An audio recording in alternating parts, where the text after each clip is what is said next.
What is up? What is up, awesome people of the internet? Guys, well, championship week for women's basketball was amazing. We saw some upsets.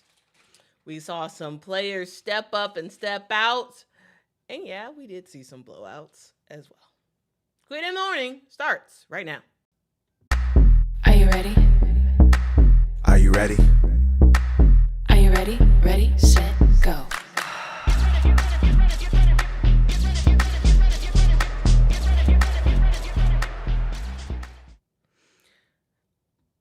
Okay, guys, let's get into it. So we're going to talk about all the big four in their championship games, and we're also going to leave some time at the end to talk about Team USA and their camp as well. So without further ado, let's get into it. And I wanted to start off the stream with West Virginia, as they were able to pull off the upset victory against TCU. Here's the thing, coming into this tournament for the Big 12, there was a lot of things on my mind, right? It was first, how would that glass court look? Will it be blinding for players? Will it look ugly? Will it look nice? Like what that looks like? And then two, well, I kind of thought this might have been TCU's to have. And if TCU didn't win it, I really did not think that West Virginia would. So, West Virginia, y'all know I'm a big fan overall of that team. They have a fantastic, like the Country Road song, definitely is a treat. That's for sure. And I got to tell you guys, this Big 12 tournament, definitely the big surprise of it didn't come. Yes, West Virginia winning was a surprise, but it didn't necessarily come from that game. It was actually a surprise in the quarterfinals. If y'all remember, last week on Friday, we saw Baylor lose to Colorado, and Baylor's a significantly good team. Like, they're a really good team, and I thought that Baylor had a real shot of ultimately winning the Big 12 tournament, but they got by Colorado, which made it easier, in my opinion, for West Virginia to end up making it all the way to the finals, because they ended up playing Colorado instead of playing Baylor, though they still would have had a significant chance of beating Baylor as well. And then TCU kind of like smooth sailed, got their way into the championship game because they beat BYU, right? Oklahoma lost in a nail biter of a game against Kansas State, a game that they should not have lost. But when you foul at the last second, you reach your hand in. Don't get upset that the refs end up calling that a foul, right? And so K-State ends up winning the quarterfinals against Oklahoma. Then K-State faces TCU. TCU gets a significant win on that one. And then we have the championship game, which was yesterday, which was TCU versus West Virginia. And in that one, West Virginia captures their second ever Big 12 championship title in a 62-53 game. Now, I gotta give a huge shout out to Sydney Shaw in this one. I thought she was absolutely spectacular in this one, specifically in her ability to knock down 3-point shots. Ultimately, she finished with 3 threes and had 17 points in this one for West Virginia, and was just big in this one. And also defensively, I thought West Virginia showed up and showed out and held TCU. TCU in the Big 12 is a very offensively good team, right? You have some really, really, really good players on the TCU roster, and they couldn't really do anything because remember who's on West Virginia. Who's on there? Jordan Harrison. Who is Jordan Harrison? She's a lockdown defender in the Big 12. Y'all may not watch her, but she is a lockdown defender. And ultimately, West Virginia was able to get the dub, taking down TCU in a surprise matchup. And also, the court looked nice. And it felt like as the days went on, they made like subtle tweaks to the court. Because they had, at one point, they had like this checkered pattern, and I didn't like it. And then went away from that and went to like this like grain sort of like wood grain sort of like look. I thought that looked nice. And overall, I think the glass court was growing on me. So shout out to the Big 12 for experimenting on something new. They're also going to do it for the Big 12 for the Big 12 men's tournament as well. And I hope to see, in the next 5 to 10 years, I hope to see more colleges and actually professional teams as well try out the glass court, because I actually thought it looked nice. Sometimes when it was in timeout, they had the close-ups on the players, and then you would see like this bright like yellow or whatever shining on the player's face, and that was kind of weird. I feel like if you're looking down at a board that your coach is like writing on, and all of a sudden you see like from the bottom like these super bright lights, that is kind of weird. So like I hope that they like create blackout zones for timeouts and whatnot, so it's not blinding the players, but the fans and whatnot can still see it. So that's one like small critique. But overall, Big 12, nice job. Y'all swung for the fences, and I think largely you succeeded. And you want to know who else succeeded? Well, UCLA, because UCLA understood their assignment. They understood it.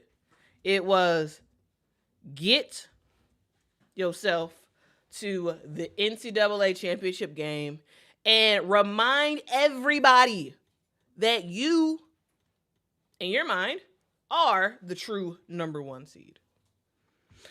UCLA yesterday dominated against Iowa 96-45 in the Big Ten final. Now, of course, I knew UCLA was going to win. That's not a surprise at all about UCLA winning. It was how bad Iowa lost. That was the big deal.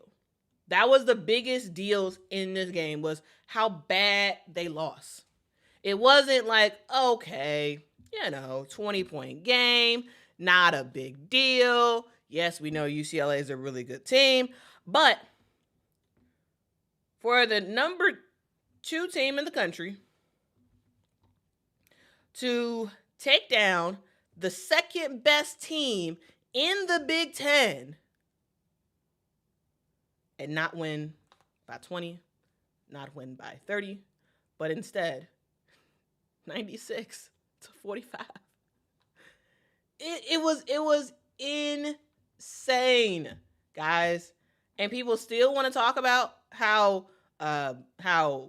UCLA is not the number 1 overall seed. They should be. Come on now. Come on.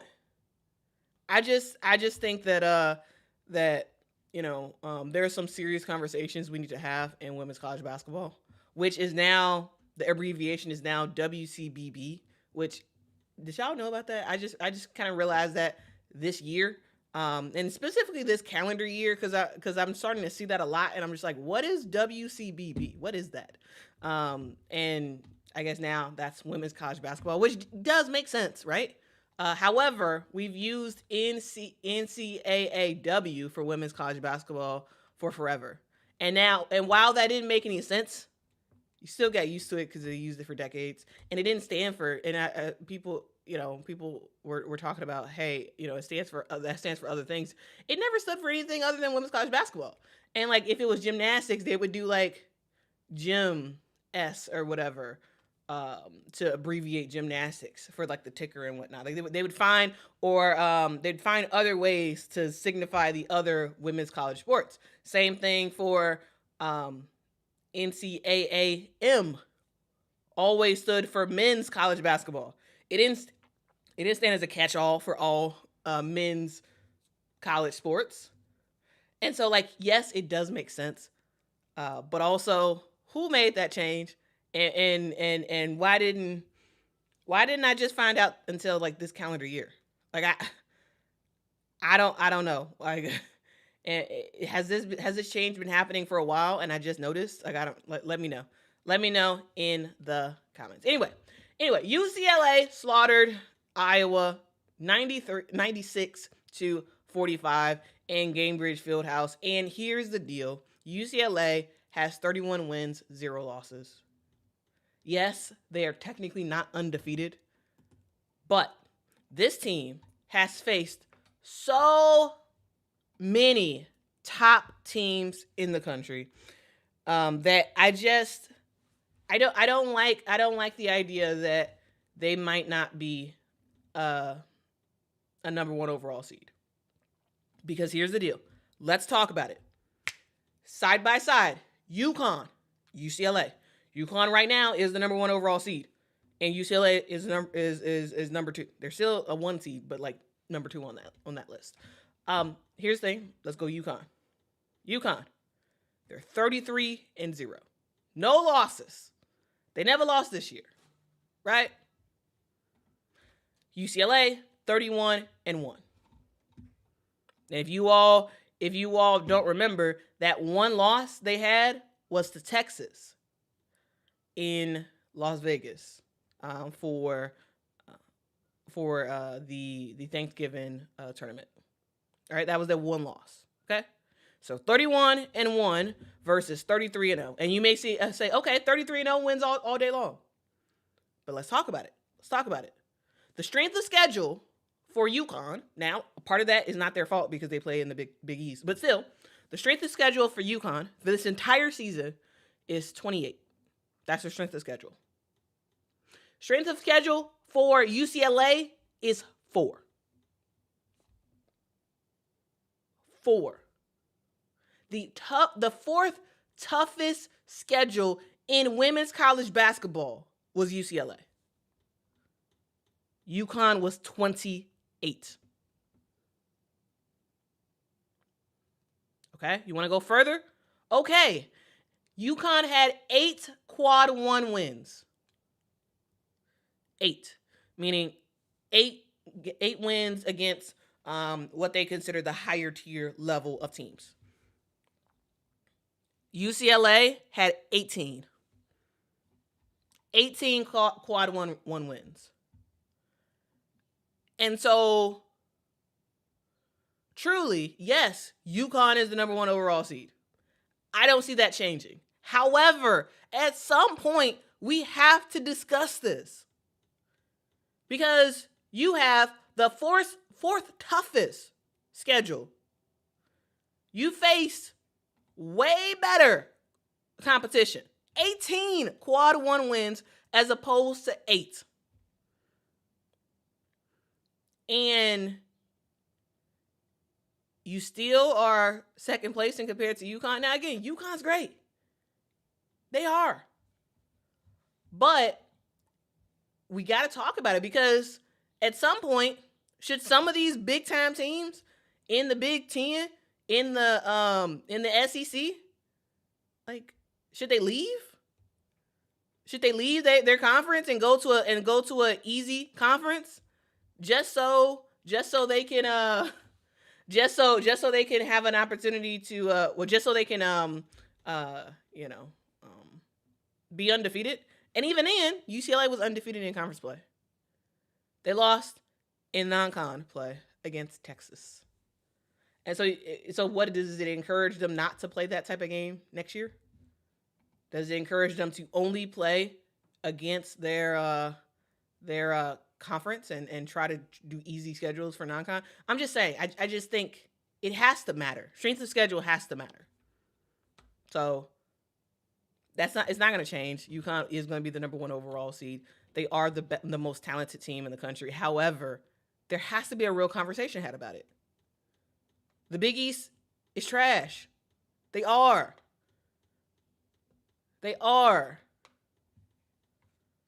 And so I just, it's a real conversation, and we need to have it. And it feels like anytime somebody is trying to have it, it's made to be like, oh, you're just a hater of UConn. You don't like UConn. This isn't about UConn, okay? This is about the level of competition, the level of play that these teams are going against. That's what it's about, y'all. That's what it's about. And if y'all are wondering who has the best strength of schedule, it's Iowa. Iowa has, looks like Iowa has the best strength of schedule. And then it's Tennessee, and then it's Texas. Right?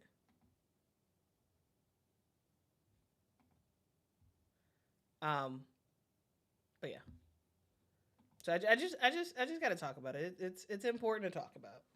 All right, it is very much important to talk about, but nothing's changing. There's still going to be, UConn will still be the number one overall, but we really do have to talk about it. We really, really, really do. Oh wait, actually, according to this chart I'm looking at right now, Texas, number one over strength of schedule, and UCLA 3, Connecticut 30. I don't know if they update these strength of schedule things all the time, but anyway, the knee bean 9 says, "Don't get bored with greatness." Candace Parker, yes, don't get bored with greatness. Yeah, UConn's great. They're amazing, but also they don't play anybody for half the season. And so I think both things are true. And yet, and still, I have UConn still winning the championship. Okay? Because they're just very talented. If UConn had the 9th best strength of schedule, they still, in my opinion, would be a number one overall seed. But because they didn't have a very strong strength of schedule, I think we should honor and recognize the teams that did support that. Because if you don't, you're going to see teams strategize and be like, you know what? Well, why do we have to do this? Why don't we take the easy way out? Why not? Why don't we take the easy way out? And and as a committee, you don't want that to happen. You don't want that to happen. All right, moving on. We got Duke, who survived. Here's the deal. Duke played Louisville in the championship game. It was the number 1 seed versus the number 2 seed in the ACC. And I thought Louisville had it. This was a game where I thought Louisville was ultimately going to win this one. Because to me, throughout the game, they just had the upper hand. Amari Berry is fantastic. And she was helping to lead this team and make some stuff happen. Right? You know, you had McKinley Randolph, who was really good in yesterday's game as well for Louisville. And I just thought, okay, Louisville has this. They're going to take down Duke. But then, after a crazy really last minute sequence in the fourth quarter, I live streamed it for whoever was able to watch it live. It got copyrighted, so I put it behind my member tier. But it was absolutely crazy. Missed free throws, it can cost you. It can cost you, and it did for this game. And as at the last minute, we saw Duke end up putting some really good plays together late in the fourth quarter, ultimately getting the game into overtime. And for that, I gotta give a giant shout out to Riley Nelson. I thought Riley Nelson was big in this one. She had some big time buckets, including a fantastic 3 in this one. Actually, 2 fantastic 3s in this game to help Duke ultimately tie the game in overtime and go to overtime. And then in the OT, we saw Duke take care of business. Even in the game where Toby Fournier fouled out, Duke found a way to win, and it was Delaney Thomas who showed up and showed out 19 points for her. It was and Ashlyn Jackson. I mean, she did have a like, in my opinion, a boneheaded play late in this game, but luckily her teammates had her back. Tiana Mayer is just flat out fantastic. She is a shorty, right? One of the shortest people on the court. However, the 5'9" senior picked up 12 rebounds in yesterday's game, 19 points for her. Riley Nelson had some big time threes in yesterday's game, finished with 12 points as Duke knocks down Louisville. Even though like Duke is like the better team, as the game was going on, it felt like an upset that Duke won, even though technically they are the better team. And so that's why I have to just describe it as Duke survives, because coming into this game, Duke probably should have won.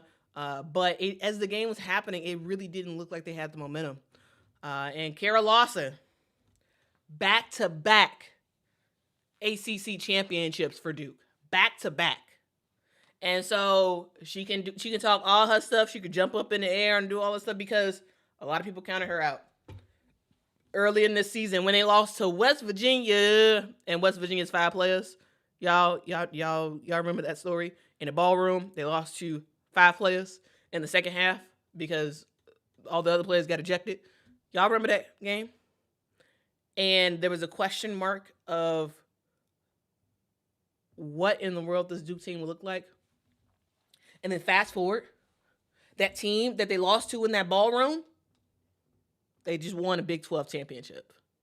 And Duke won the ACC championship. I love it. I love it. Kara Lawson, hey, do your thing, girl. Do your thing. I love it when people prove me wrong. And I was definitely one of those people who were doubting. I was doubting Duke. I really was. But Kara Lawson's like, I know the capabilities of my team. All we had to do was go through some adversity and watch us on the other side. Watch us on the other side. And that's exactly what they did. Okay? Vincent says, waiting for you to give West Virginia some love. I did. I already talked about West Virginia. So, yeah, back up on the stream. And you'll hear me talk about West Virginia and how defensively they just shut down TCU and did their thing.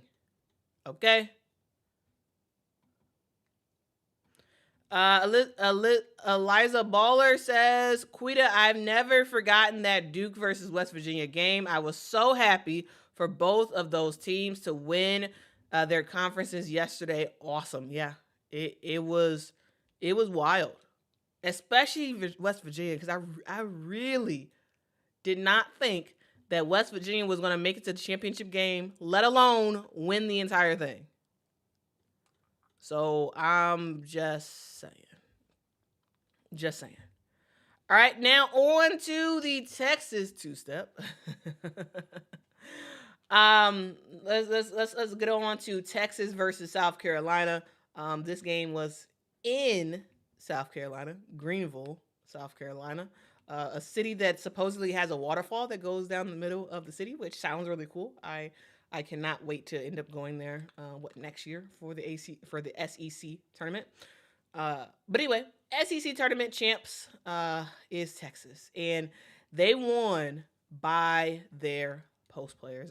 We learned in what was the post game presser that Justice Carlton was rooming with Rory Harmon, and Rory was speaking life into her and saying, "Hey, like you can do this. You are an amazing player." And at the perfect time where Texas needed a non-Madison Booker spark, right? They needed a non-Jordan Lee spark. And they got it yesterday in the first quarter, thanks to Justice Carlton. Justice Carlton, definitely player of the game, in my opinion. I thought she was flat out fantastic in this one. Set the tone early for Texas in their defensive stance, how they were jumping passes, how they were very active, how they were just frustrating every single thing that South Carolina wanted to do. Here's the thing, you all. You all know this, right? These teams, South Carolina and Texas, have played each other so many times. Has it been 7 times in the last 2 years that these two teams have played each other? So, after playing a team in a short amount of time span that many times, you kind of know all the plays. You know all the plays. You know who's going to do what. You know, when certain players go to a certain side, you know exactly what play they're going to run. You know who's going to step up. You know basically everything you need to know. You know about the teams when you play them close to 7 times in 2 years. And that was the case yesterday for both South Carolina and Texas. And so it wasn't a thing of, okay, let's run our 10 plays and throughout the game and let's hope that that the other team can't stop it. It was a thing of, could you do something different, something unique? And for Texas, I feel like we did see some different things because of who was stepping up. Right now, yes, Madison Booker ultimately did have a really good game, but the start of it really was the post players in Justice Carlton and Brea Cunningham, who, in my opinion, kind of set the tone and brought a bit of difference in yesterday's game that hadn't really been seen in that particular way in the previous 7 games, and the plays that South Carolina ran. A good amount of them got blew up by Texas because Texas knew. They know the 10 plays you like to run. They know them. And so it's a question mark of, what do you do then? Where do you go? Where do you go? What plays do you run when your opponent knows everything? And they're going to jump it. They know where you're going before you get there. Well, you got to go through 11 through 15 plays, right? You got to go through the rest of your bag. There's more that you got to do. And for South Carolina, they couldn't do it. Because credit to Texas, they're a really, really good team. And they executed to the best of their abilities. And they continue to pound South Carolina over and over and over and over again. We see Vic Schaefer have a marvelous coaching job in yesterday's game, and all the players for Texas, every single player that hit the court gave positive minutes, gave an impact in this one, right? Justice Carlton, Brea Cunningham, Madison Booker with 18 points, right? Jordan Lee had 2 big 3-pointers in this game. Rory Harmon was sort of the facilitator throughout, right? You had Kyla Odaker, who came in and gave some really good minutes. Aaliyah Crump was huge in this one, off the bench, providing this team a spark. Brianna Preston is the future point guard for Texas, and I thought she gave some really good minutes. Yeah, that tech was stupid, but at the same time, overall, really good play for Brianna Preston. Ashton Judd, same thing. Everybody for Texas showed up. And for South Carolina, well, it kind of disappeared. Tessa was a non-factor in this game.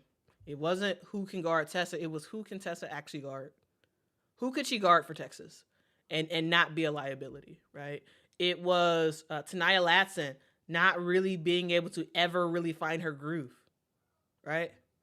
This is someone who was a bona fide scorer last season before she came to South Carolina. And when South Carolina needed her to score the most yesterday, it was bricks.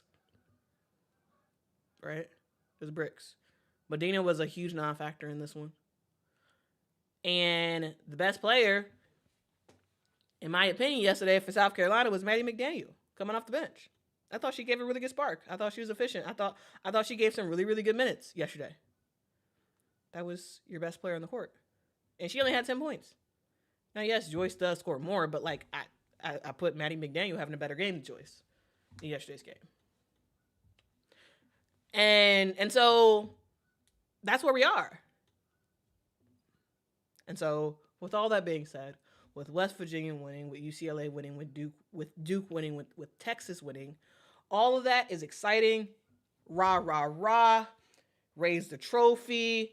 Cut down the net. Be excited about your success. But let's give them a day. Starting tomorrow, what you did on Sunday does not matter. It's wiped out. It doesn't matter. Because now you're not playing for your conference championship anymore. Now you want to win the national championship. If you ask any team, I guarantee you they will say they would rather win the national championship than the conference championship. And so this is where the hard work begins. Now you start over. The slate is wiped clean. It's a brand new ball game. And now, this time when you lose, you're done for the season. And so, yes, there's a lot of teams that lost, right? A lot of teams that lost. And I'm sure those teams were frustrated. They were mad about the things that they could have done differently and all that good stuff. However, they got an opportunity now. Because you can expect a boatload of SEC, ACC, Big 10, Big 12 teams in the NCAA championship. You can expect a lot of them in there. And they have an opportunity to right a wrong of a bad play, a bad game in their conference tournament. So we'll see. It all starts fresh from here. And yes, let's celebrate. Let's be happy for these players. But at the end of the day, it matters, but at the same time, it doesn't totally matter. Because what matters is making it to the Final Four. What matters is making it to the national championship game. What matters is hoisting that championship, that national championship. That's what matters. And so, from there on, we move. All right, and speaking of moving, let's talk about Team USA because they had their camp ahead of getting ready for their competition this week, guys. This week, starting on March the 11th, we will see Team USA in Puerto Rico. The games will be available on TNT, so that's something to know. You'll be able to watch those games, but we'll see Team USA compete. Now, are they really competing for anything? Not really. They're competing for playing time. That's what they're competing for. They're going to the 2026 FIBA Women's World Cup qualifying tournament in San Juan, Puerto Rico. And the roster does look a little bit different. As you all know, Aaliyah Boston suffered an injury in Unrivaled. Also, Sonia Citron is hurt as well. And so neither one of those players will be competing in San Juan. Instead, they have been replaced by Monique Billings and Ray Burrell. This puts Team USA at Monique Billings, Paige Beckers, Ray Burrell, Caitlin Clark, Kalia Copper, Chelsea Gray, De'Erica Hamby, Ryan Howard, Kiki Ira-Afen, Kelsey Plum, Angel Reese, and Jackie Young. That is your roster. That is your 12-man roster for this competition. Here's the thing. They don't really have a sizable big on this team. It doesn't totally matter because if you look at the teams that they're playing against Senegal. They're playing against Italy, New Zealand, Spain. I don't think any of these games are going to be very challenging for Team USA at all.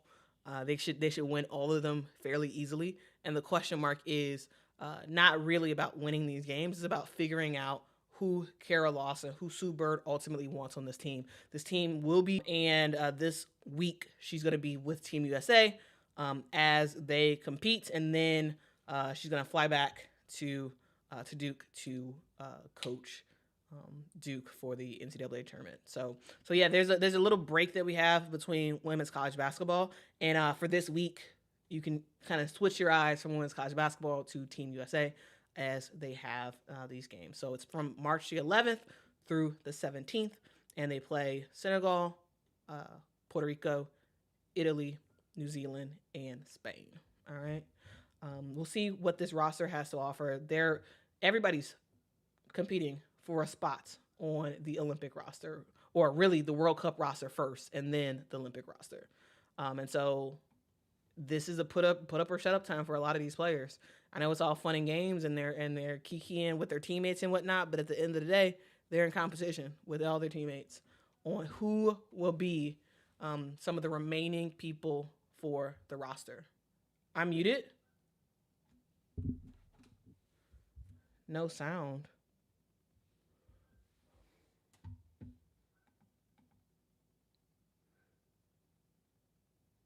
Are you guys sure? Yeah, go out and come back in. Go out and come back in.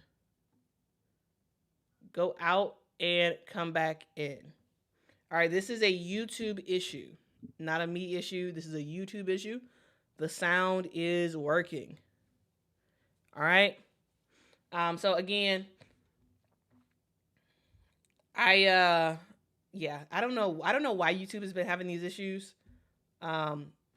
Exit and come back. I really don't know why YouTube has these issues where the sound cuts out. It's definitely a YouTube thing. And I'm not the only person who's having this issue on videos. I'm not sure why. But anyway, if y'all can refresh and then rewind and then see what I said, okay? All right. Liza Baller says, I'm watching on my TV today and I can hear Quita great. Well, thanks for watching on your TV. Speaking of TV, fun fact, fun reveal for you all, I am on your TV. Not just on the YouTube app that you have on your TV, but I am on your TV. Now, if you all have, those sort of internet channels, they're called fast channels. If y'all have those, the ability to stream channels live via the internet, of course, I am on your TV. So if you have Xfinity, if you have, I believe, Roku, whatever you have, and you have, you're able to watch TV channels for free, you can watch me every day for free. I am on the CHGO channel that you can find. So like somebody sent me a message and was like, "Hey, I'm watching you on the CHGO channel." And I was like, "Yeah, I know, I'm on there now." And so so if y'all watch TV, I'll get more details about it. But yeah, you can in the wild find me on TV. Okay. Cool says, why do so many women's channels have technical issues? Even watching the WNBA on YouTube was mad glitchy. Glad it's moving to Prime this year. I don't think it's a women's channel issue. It's a YouTube issue, and probably because you watch a lot of women's channels, you probably notice it more. But yeah, it's a YouTube issue, which is kind of annoying. All right. But yeah, you should be able to watch me. I actually appear on 3 different channels throughout the day, and so I'll probably do a separate video about it just so y'all can be informed. So if y'all don't want to watch YouTube in the morning, you can just watch the TV channel. So yeah. Anyway, y'all have a good one. Thank y'all so much for watching. Make sure to hit that like button. Make sure to hit that subscribe button, and I will see y'all tomorrow as we get into some more awesome stuff related to women's college basketball. We'll get into some of the mid-majors who played over the weekend that I didn't talk about. My focus was on the Big Four teams, only because I don't have a lot of time, and so we will make sure to cover some of those mid-major games, including some former WNBA coaches that have found some real success in college basketball. So we'll go over that tomorrow, and y'all have a good one. Yeah, I think we've made it to the end. So long, farewell to you, my friend. Goodbye for now until we meet again. Bye bye. Are you ready? Ready, set,